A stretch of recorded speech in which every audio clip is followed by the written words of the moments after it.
Hey, why do you cover your eyes when I channel solar energy? Everyone knows it's not safe to look at the sun without sunglasses. It is not safe to look at the sun at all. Oh, I knew that. I was just testing you. Hey guys, this is Shroomy, Mushroomy, Shroomathan, Shroominator. I have a lot of different names, and I just really like lore.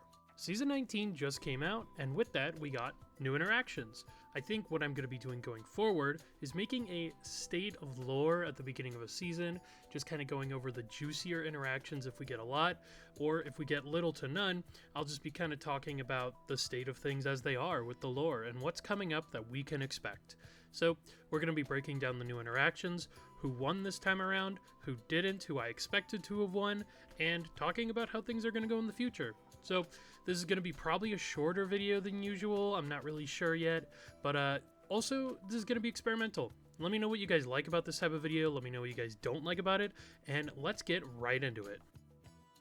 Two characters pretty much won this season in terms of voice lines, but I think I'll kind of go over what we expect first and stuff like that. When a new season comes out, we usually expect a couple characters to get updated. This includes the character who's getting the mythic skin, it includes usually characters who are in an upcoming collab, stuff like that. So we weren't really sure what to expect until we got the trailer and we saw it was Lifeweaver, and a lot of people thought we were going to be getting Lifeweaver interactions, and of course, Lifeweaver did get some stuff here, but it wasn't a lot. And the only other winner here is Illari, which it's an oddball. Illari got updated a little while ago now, which we didn't really expect her to get updated again, but she got a goofy interaction and a more relaxed or chill interaction. I'm really only going to be focusing on interactions in this video between two characters, or any kind of juicy or like really good one-sided responses to things. There are little comments that like Lifeweaver's Mythic makes, for example, that I'm probably not going to be talking about here, but you can find all of that online on the Overwatch 2 Voice Lines account. I believe I retweeted all of it. There's a couple people on there who basically do a lot of the voice line hunting on Twitter, so, and also you can find some great accounts on here who cover that stuff as well on YouTube. Let's kind of go over the juicier interactions first, starting with, I guess, Lifeweaver. So, Lifeweaver's interactions this season were a lot more tame than I think a lot of us expected.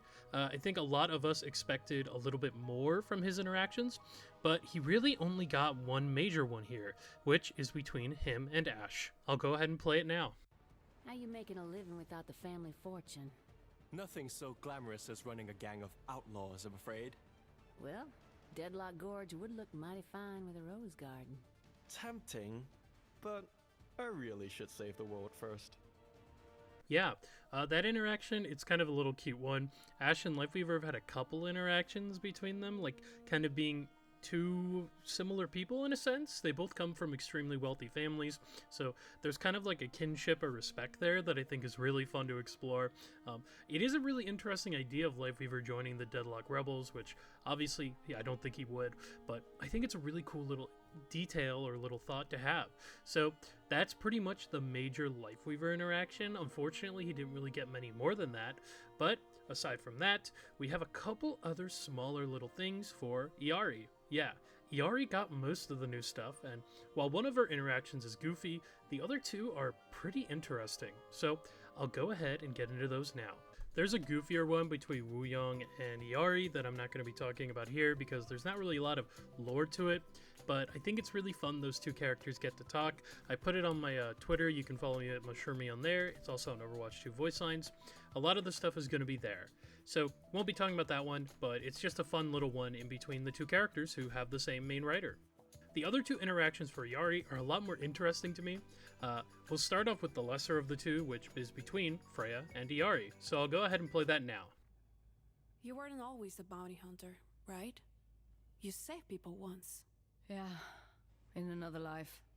Don't you still want to help? Let's just stay focused on the job, okay?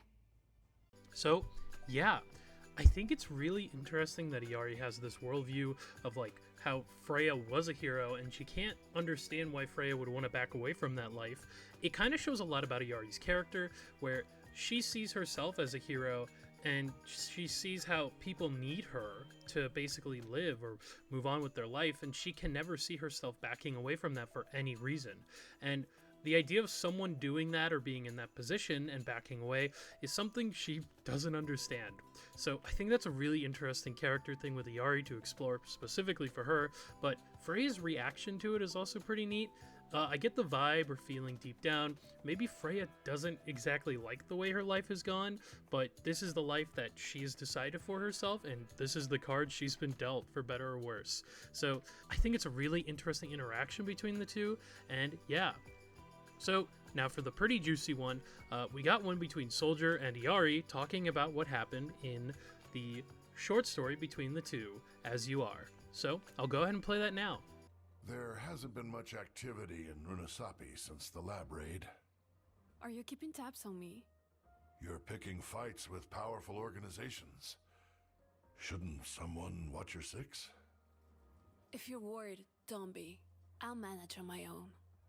Yeah, so this one has some lore ramifications a little bit. It looks like Oasis has not backed out on helping Runasapi, but at least has backed out on doing their research, which is really interesting. It seems they've kind of scrapped the project entirely after all the data got lost. But also, I think it's really, really sweet that Jack is keeping tabs on Illari here.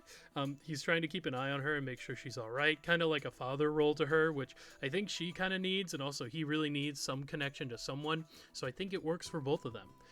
I really am interested to see where this plotline goes in particular, and I'm glad we finally got a voice line talking about it in-game. And I forgot to mention this before, but there's actually one more little thing that happened this season with new interactions. So there's actually a Sojourn interaction that plays on Paraiso and New Queen Street in-game. I'll go ahead and play it here. It's just a spawn line though. Null Sector may have withdrawn, but I can't shake the feeling there's trouble ahead.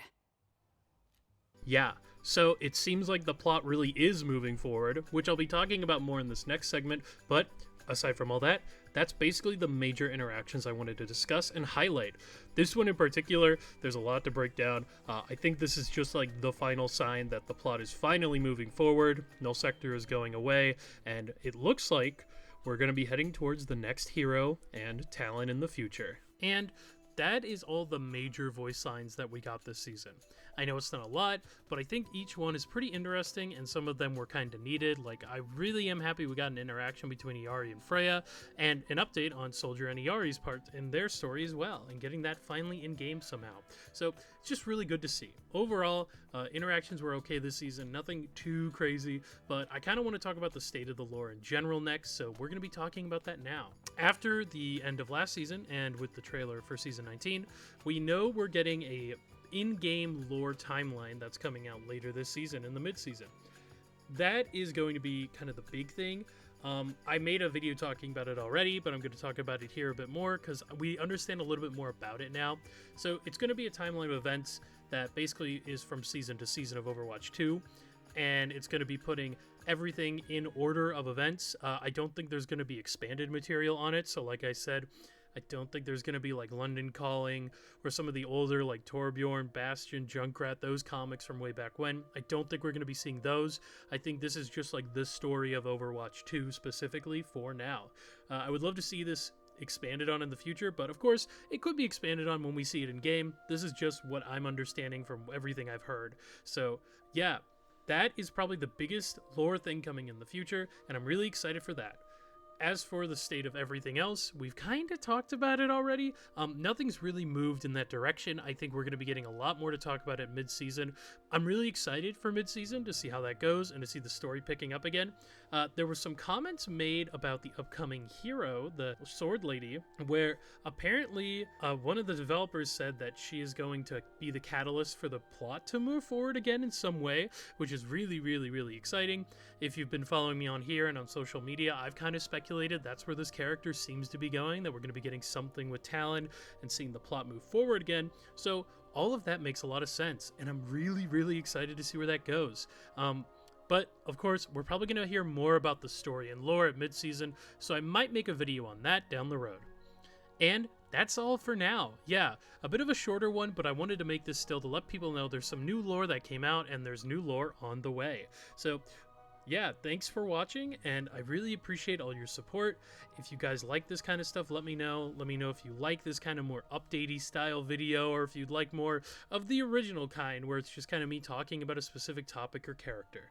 That's all from me, and we should be back to our normal videos starting next week. I'll see you guys soon, and I'm excited for the lore in the future. Bye-bye!